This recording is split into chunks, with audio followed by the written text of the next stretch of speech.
হয়তো ঘরে বেলা আহিছোঁ আর পিছতে দেখা পাওঁ যে সব ভাঙি ভাঙি কাঠ চাঠ সব পেলাই দি আছে তারা তারপরে বেড়া চেরা সব ভাঙিছে আমি একো কোৱা নাই মানে বহুত বছৰ তেৰো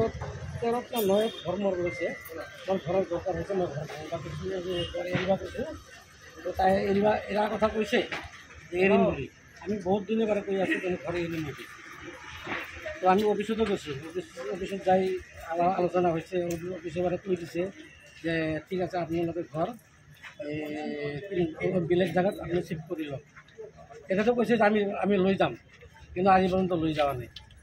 আর বহুত গালাগালি করেছে আর মোর এই সরু ভাইয়ের অনেক আইসে কবার কারণে তাক মারবার কারণে গেছে বেয়া বেয়া ভাষা করছে মানে বিরাট যাই যাবা হচ্ছে তাকে বেয়া বেয়া ভাষা করে গালি পারাইছে বহুত ধরনের কথা কইছে সরকারি একটা দমকলো ভাঙিছে তারপর বাপর জায়গাত তল তুলে দিছে সেই মানুহজনক মাতি আছে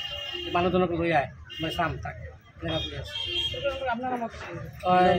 এই মোৰ সৰু ভাই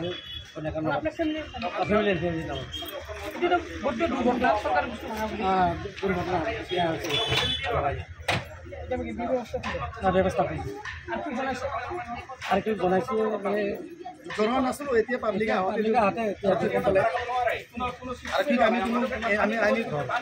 আৰক্ষীক জনোৱা নাই আমি কোনো আৰক্ষীক জনোৱা নাই কিন্তু ৰাস্তাৰ সন্মুখতে মানুহ অহা যোৱা কৰি থাকে আৰক্ষীয়ে নিজে গম পাইছে আপোনালোকে মিডিয়া সাংবাদিকৰ মানুহবোৰে নিজে গম পাইছে নিজে চাইছে কেনেকৈ ওচৰত ভাঙা ভাঙি কৰিছে মই ঘৰত নাছিলোঁ ঘৰত মতা মানে এজনো নাছিল মোৰ মা আছিল মোৰ মায়ে বাধা দিছা পিঠিও দাদা এনে কৰি আছে মোৰ মাকৰ লগত যাত অলপ ব্যৱহাৰ কৰিছে আপুনি চাওক চৰকাৰী কল ভাঙিছে লগতে কাঠ চাঠ যিমান বস্তু আছে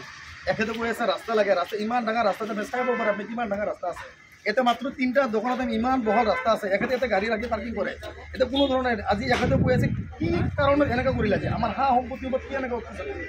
এখেতত আমি কোনো কোৱা জানে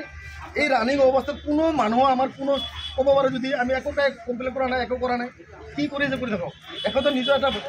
ভাগিন বা ভাতিজা আছে সুধক এখেতৰ মিছেজ আছে মিছেজৰ লগত ফোনত কথা পাতিছোঁ কি পদক্ষেপ আপোনালোকে নিজে কওক চৰকাৰী বস্তু যদি এনেকৈ যদি ভাঙি দিয়ে কলটো কি কোনো পতা হৈছে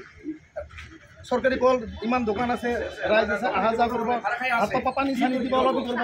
সেইটো কাৰণে দমকল দিয়েছিল চৰকাৰী কলটো ভাঙি দিলে তো আপোনালোকৰ যি ব্যৱস্থা কৰিব লাগে আইনী ব্যৱস্থা ল'ব আপুনি যেনেকৈ আইনী ব্যৱস্থা কৰিব যিটো কৰিব লাগে